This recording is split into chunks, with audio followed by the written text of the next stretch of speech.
Hello everyone, this is our V1000 Pro Max. Today we're gonna change the air filter and take off the counterweight. So let's do it.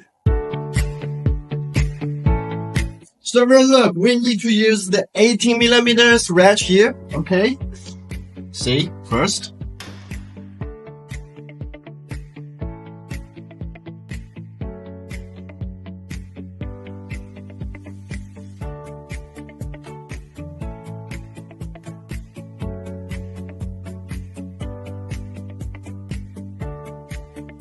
Alright, let's take off the counterweight here, guys.